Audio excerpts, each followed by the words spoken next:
So Dan and Jen, thank you for your leadership and for your heart on this topic. And now we're going to shift our conversation into a panel discussion for a conversation about the importance of second chance employment and peer support in the workplace. One of my favorite quotes on this entire topic came from a fellow by the name of Jeff Whitehead, and he was the executive director of the local workforce board in Eastern Kentucky. And yes, if you're wondering, I'm not from Ohio, I'm from Eastern Kentucky. And one of the things he said all the time was, a good job is great medicine. And we've seen that over and over again. Sometimes a career opportunity for someone can be that next step in their life that gets them out of addiction long term. And some studies show that people who are in active recovery, they actually miss 1 day less per year than the average workforce. And so it's not just a good thing to do for people, it's also a good thing to do for business. So please join me in welcoming our panel. First is our moderator, Stefanie Robinson. Stefanie is the founder and executive director of Hope Recovery Community in Medina, Ohio. And she serves as the state director and the state director for Ohio for the National Peer Recovery Alliance. She's a person in long-term recovery who leads local, state, and national efforts to advance peer workforce development, recovery housing, and community-based recovery supports. Also joining her is Mike Tyson. Mike Tyson is a certified peer recovery specialist, and he's the executive director of ARCHway's National Peer Recovery Alliance, the national organization that's becoming the unifying voice for peers across the country. He's a person in long-term recovery, and he brings his lived experience to work advocating for peers across the country. We also have Bruce Daniels, a respected leader in the automotive world. He's built one of the most successful dealerships in the region. What sets him apart is how he has turned that success into service. Through his Impact 60 Foundation and the upcoming School of Drive, he's creating real opportunities for young people and individuals in recovery to rebuild their lives and find purpose. Bruce doesn't just talk about giving back, he lives it. And then lastly, but definitely not least, Taylor McAllister, who's been in recovery for 14 years, and she credits a second chance opportunity from Bruce Daniels in Performance Columbus for changing the entire trajectory of her life. Today, Taylor serves in the HR department, and she helps foster a culture that gives others the same kind of opportunity that she received. So please join me in welcoming our panel.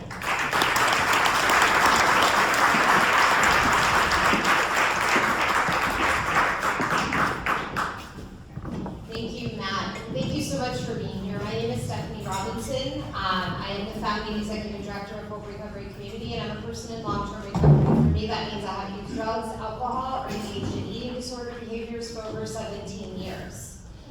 Thank you. I'm also honored and privileged to be the state director for the National Peer Recovery Alliance, and I'm grateful for the Department of Behavioral Health for their investment in recovery, for Dan and Jan, and for all of you, because you're here, because you have a curiosity or you have a belief of people in recovery. And we're here to talk about something that's both human and smart business. Why recovery is good for the bottom line. And so today's panel is going to show how to hire, retain people in recovery, how to reduce risk, how to build culture and teams, and talk about why recovery is good for business from a personal and business perspective. Because recovery isn't just the right thing to do, it's actually a business strategy.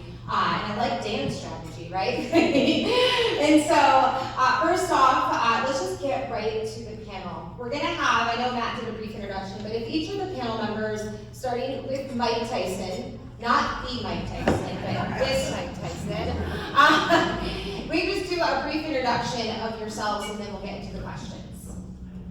Yeah, awesome, thanks for that, Stephanie. My name is Mike Tyson. I am a certified peer recovery specialist. I am also the executive director for the National Peer Recovery Alliance. Similar to Matt, if you notice my accent is a little bit different. I grew up in the great state of Georgia. Go Bulldogs. That'd be a good way to get this conversation started. I currently live in Southern Illinois, where I have been in recovery for right around 24 years. My recovery.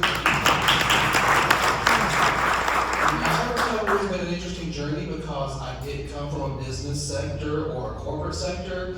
I actually, early in my recovery, I worked as a construction worker, and then from there I went into the coal industry. So if you would have met me 10 years ago, I was a coal miner, working about 1,000 feet underground, very dirty, very grimy.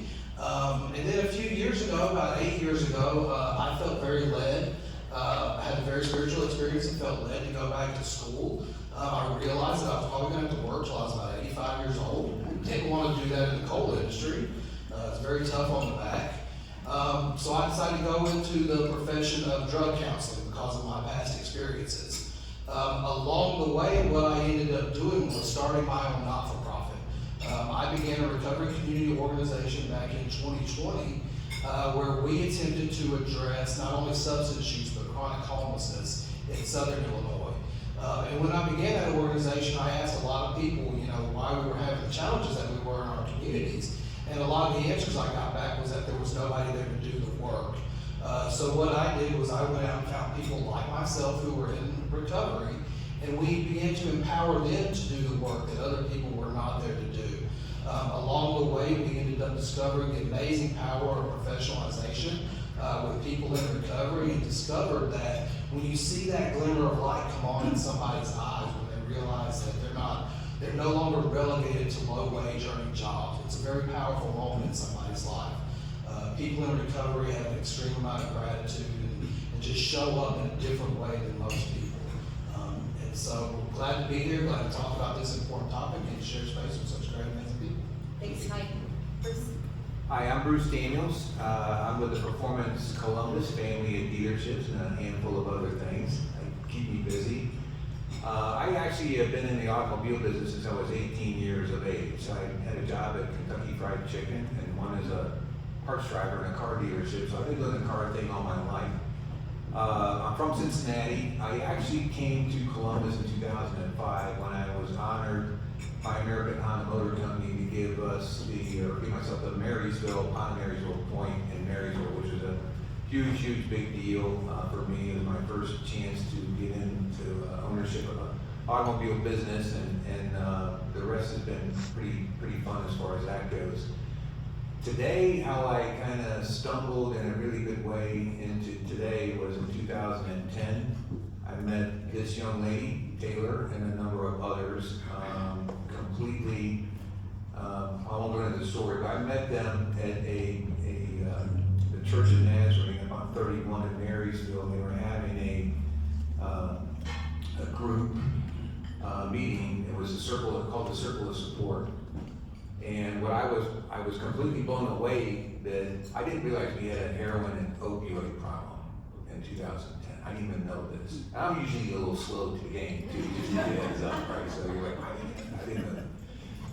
So I found out from the news, but when I found this out, I called the local paper and I said, what in the heck's going on? They just picked on our community. I don't know what's going on. I felt like I was in Mayberry, much less Marysville. I thought it was Happy Land, right?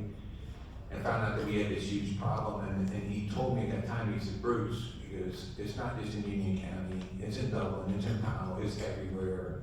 It's truly an epidemic, and nobody really wants to talk about it, right? It's sweeping under the rug or whatever. And so that's how I got to the Circle of Support. I sat down, I've never experienced anything like that in my life, right? People who I felt like we're probably 3 to 6 months from losing their life, if not next week. And listening to these young people talk, and people in the room and what they were saying, it blew my mind. So, I'm rambling, and you told me not to do that stuff. I tried. I think what I would like to share, to kind of comment a little bit about what Dan said, I stumbled into all of this, right? And we'll answer some questions later, but you said something before, I wrote it down, you said it best. I've met people who, first of all, deserve a second chance. I don't know if you've ever had that, people, right, they fall into a bad situation, or they got themselves into a pickle, right? And they just want somebody to give them a chance, give them hope, right? And help them find that purpose so they can get out there and do something positive. And what you said was the resilience, the accountability, and the gratitude. I gotta share it with you. If I don't share anything else with you, you know, my gratitude for Taylor, and we have a number of others in our organization, is beyond, somebody said it before, it will change, to me, the business where I was, it will change the culture of your company when you see the leadership of an organization be compassionate to those who absolutely deserve a second chance.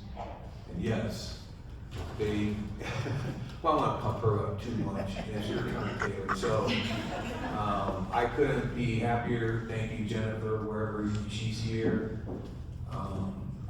I have been the recipient and the beneficiary of many, many wonderful people, just like Taylor. Thank you, Bruce. Taylor, you want to introduce yourself and share a little bit of your story? Yes, absolutely. My name is Taylor McAllister, and I am in the HR department with Performance Columbus, and that was a second chance opportunity given to me 14 years ago. And today I have 14 years in recovery from heroin addiction and eating disorder that I struggled with as a young adult and in my teenage years. At the time, I just want to say I'm not a public speaker, but somehow I'm continuously rotating in public speaking with Bruce. You can feel my heart rate. It's just pounding right now, but I'll get over it. I met Bruce, like he said, at the Church of Nazarene, and he was looking for young adults to share their recovery story. At the time, I had a few months into recovery, you guys. I had no idea what I was doing, other than the fact that I was being indicted on felony charges, and I was facing 3 years in prison, and I had to get my life together.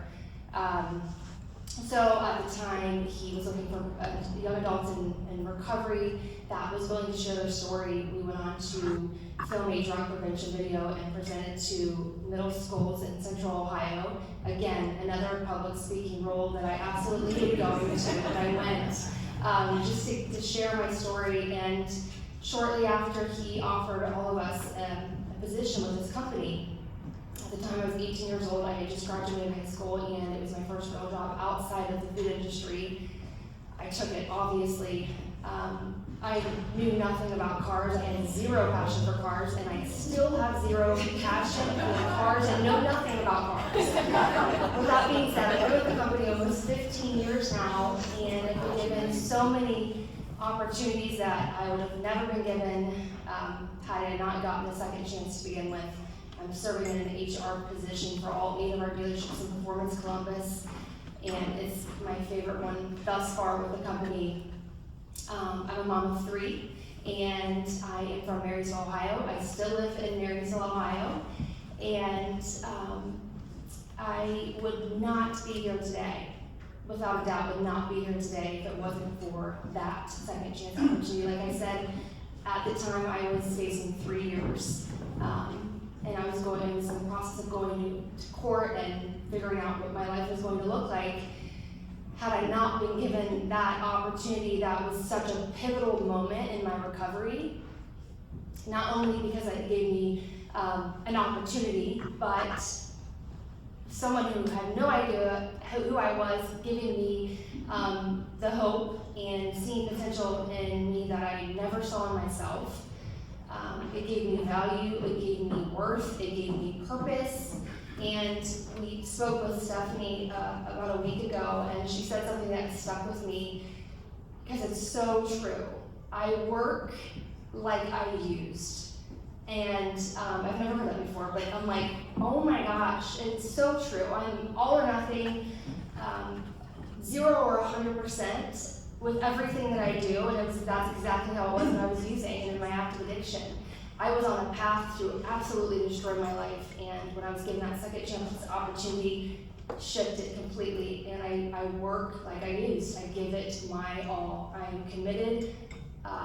I will retire in a car dealership because how could I not? I owe my life. I say this to everyone. I owe my life to Bruce Daniels, without a doubt. So.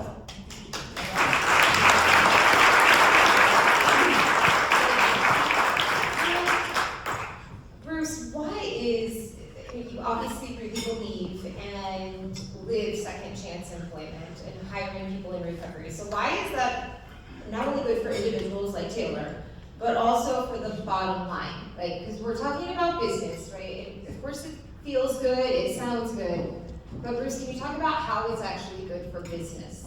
Yeah, I think just to summarize it would be culture and productivity. Like for instance, we have a number of technicians. So literally the production of those technicians in our business it brings in a considerable amount of gross profit in. And one of our toughest challenges in the automobile business is workforce, right? Particularly when it comes to technicians.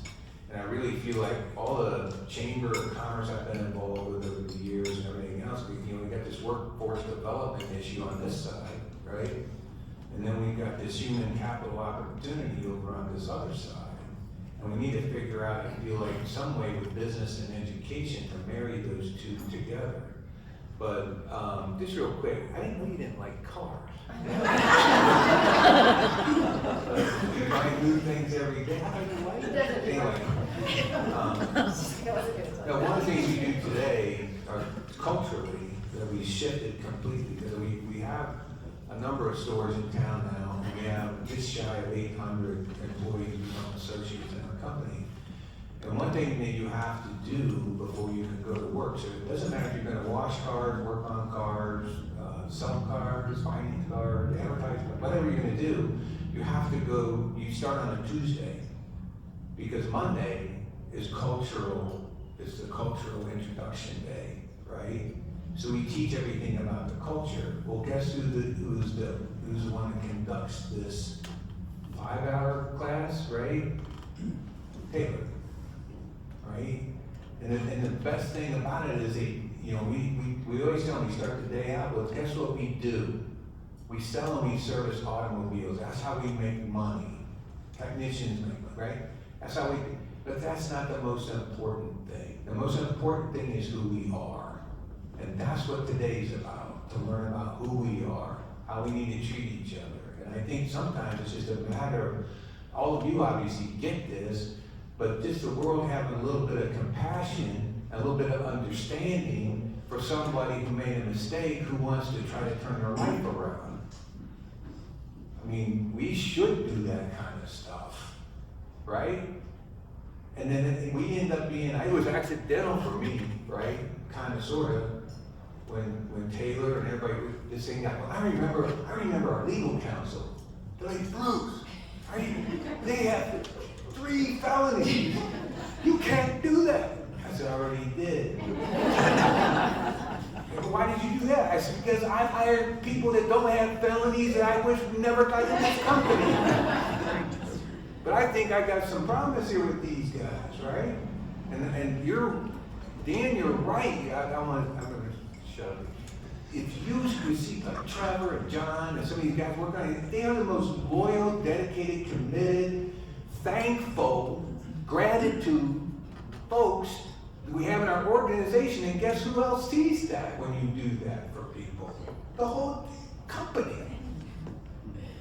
Right? They said, well, if they must care about that person, maybe they might care about me. Right? So sorry, I don't even know if I answered. Ask Mike the next question. You did great.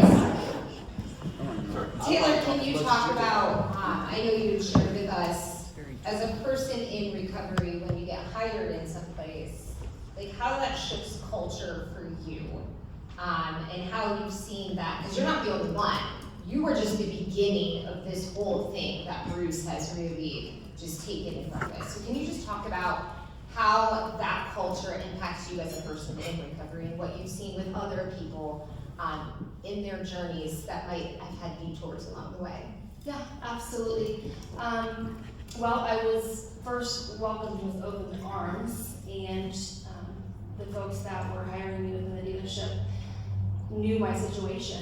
And I think the shift of judgment that lessens, and there's a means of compassion and understanding and openness there. It's everyone that's aware of my story there. And there's several of second chance opportunities that are there as well that are succeeding, but it kind of opens the door of being honest, and because relapse is a part of recovery. And we've had an employee who relapsed in her employment, and legally we should have terminated, but we found a way around that. We were able to give her a different position within the company. I was able to mentor her for the 6 months, and then we were able to transition her back into her original position, and everyone was aware of that situation and what we were trying to do there. And we were not trying to get rid of her. We couldn't get rid of her. Even with the relapse at hand, we could not terminate her and throw her to the streets. She would have lost her life, possibly. So maybe it was a third chance, maybe it's a fourth or fifth or sixth chance, but she was worth it. So I think it shifts the culture, and in the sense that everyone becomes open and understanding to mental health and addiction and recovery, and being a part of that as a support group. Thank you. Bruce, anything on that? I can see. Yeah, just real quick, I think you guys should know something. We're not a handout company. We're not yes, we've done second and third chances, and certainly I would be called guilty, we would be called guilty of that. But we expect people to get up in the morning, work hard, be dedicated, committed, and really give it their best. So part of the problem with her was I thought she would die, right? So I'm like, I can't do that. We gotta figure this out. So what did she watch Cars or something for a little while, right? Yeah, she did so. Yeah, we had to kind of take her out of her role and give her something to do, right? So, but I believe that she would die, and I'm sorry. That just can't happen, right? And I still had a little bit of belief. So I think, and the risk is no greater with hiring those individuals. I should say that, I didn't need classify it, I didn't need to do that. It is as a matter of fact, it's easier, right? Because in the general population, when you're hiring people, you have challenges with that too, right? There's different types. But when you look at the dedication and commitment and the quality and the value of the human being that we're talking about, I wish all 800 of them be hired that way. And I'd really be beating up the Jermaines then. Sorry. Yeah, a little bit of fun. Thank you. You talked about, you brought up risk, because that's a real topic, right? A lot of people, there's stigma that associates to fear around hiring people who have a history of a substance use disorder and or mental health. Let's be honest about that. Mike, can you talk about how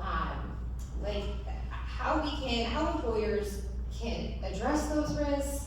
How real those, I think Bruce kind of nailed it, that those risks aren't always what they seem, that there's risk in hiring anybody. But how employers, what steps they can take to hire people in recovery and create a recovery culture to overcome those risks? Yeah, awesome, great question, Stephanie. And I think that Ohio has done an amazing job developing recovery-friendly workplaces. It's an amazing initiative where we focus on the culture and kind of what's going on in an organization to create an environment and an atmosphere where people are no longer ashamed to talk about their being in recovery, or no longer ashamed to talk about challenges with substance use and mental health, and where they feel supported, just like anybody else. You know, when one of our workmates, we find out they have a diagnosis of cancer, you know, we all surround that individual, we all love on them.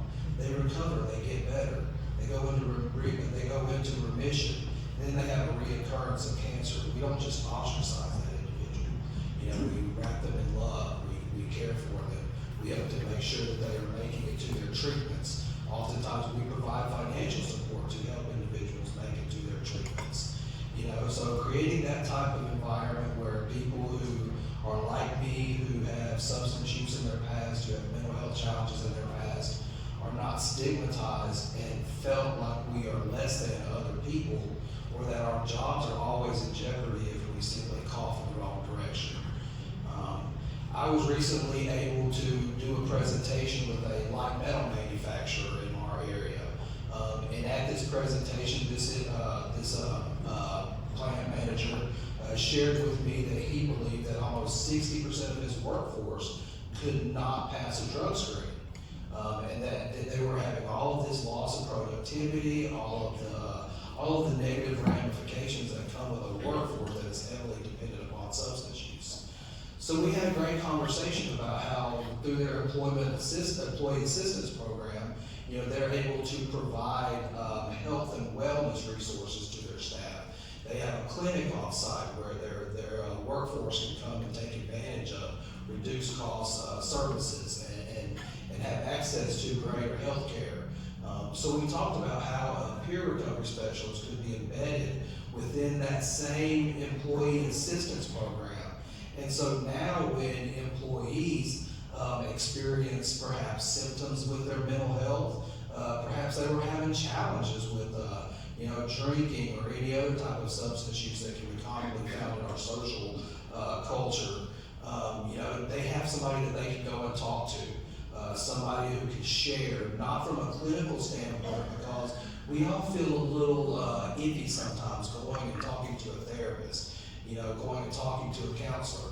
But when we can go and talk to somebody that has been in the same shoes we have been in, somebody that's been where we have been, but who more than that, they know how to navigate the systems of recovery. They know how to model recovery, and they show strength and hope when they show up to work every day. When we have somebody like that we can go and talk to, it creates a much more open environment for people to seek out help. And so peer recovery specialists can play a huge role in that area, providing direct services to employers. Thank you. And the beauty about ARCHway is that, because that's like great, a peer supporter, but how do we access that?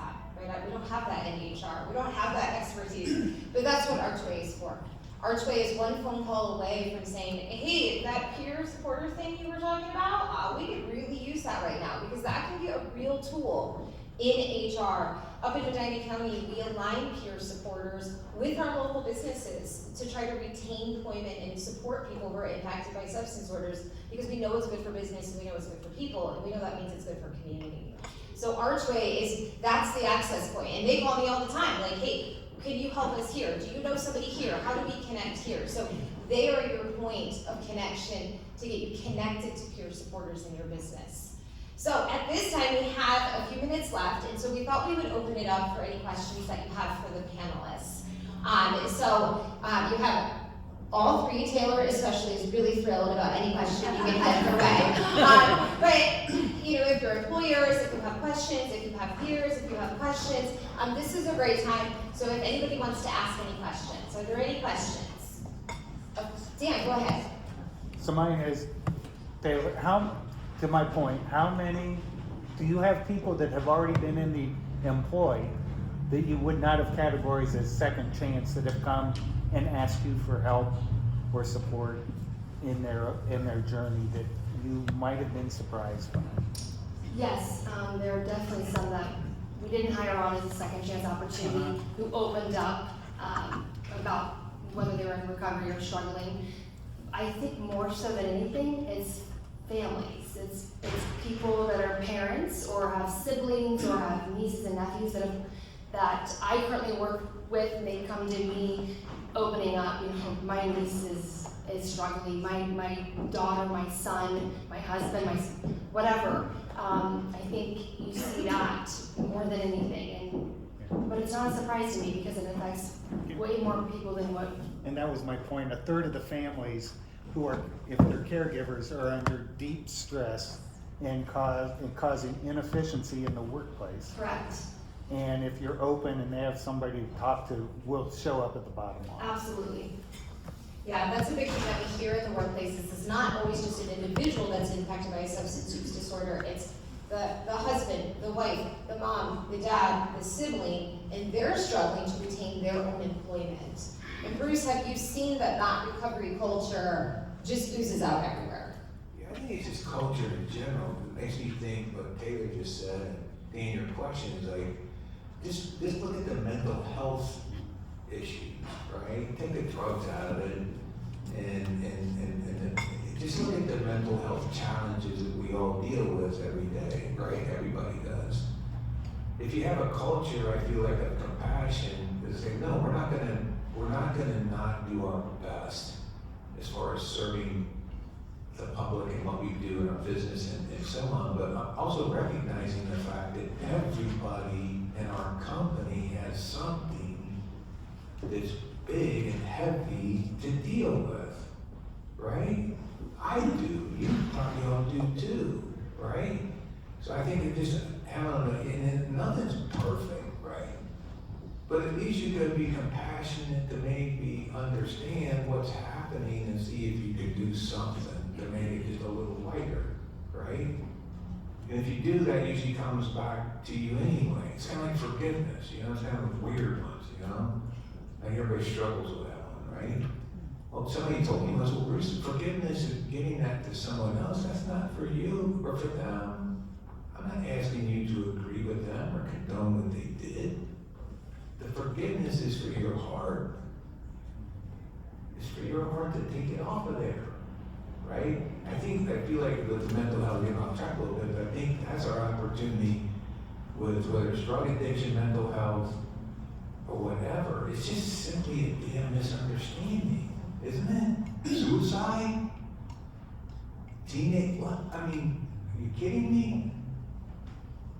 I'm getting off a lot of track. But I don't remember the question, but I think You got one more question. the general thing for me is maybe a little bit of compassion and a little bit less of passing judgment on other people every day could be kind of a cool thing to adopt. Right? Thank you. Yes, Bruce, yes. See one question right here. Go ahead. For those of us who aren't familiar with the peer support Yeah. system, Thank you. for those of us who aren't familiar with the peer support system, so let's say I'm an employer, which I am, and I have an associate who has a struggle, and I call in for peer support. What are the boundaries? What's the relationship look like? What is the expectation of that peer? That I as an employer should start to expect, and what are things they can't do? Right. I have a sense of how far it is. Gotcha. That's a tough one. Not really. So some of the things that you're going to start to see as your employee begins to engage with a peer recovery specialist, you're going to see an increase in what we call recovery capital. Now, what recovery capital is the resources an individual has around them, both internally and externally, to initiate and maintain recovery. So that's really kind of one of our key things that we do as recovery specialists, is we help people build up this recovery capital. So what you're going to start seeing first probably is some positive life outcomes. They might start coming to work a little bit lighter. They might start coming to work a little bit happier. Maybe they're showing up to work a little bit more often. And also, so we're going to help them find stable housing or just whatever they might need. Perhaps it's access to mental health care, or perhaps it's just somebody to talk to. So more you're going to see some of that type of social type of changes, and through that you're going to see an employee who is more dedicated at work. They can show up more present. They can be more present in the workplace. As somebody mentioned earlier, oftentimes our mind can be in other places, and that results in a drop in productivity.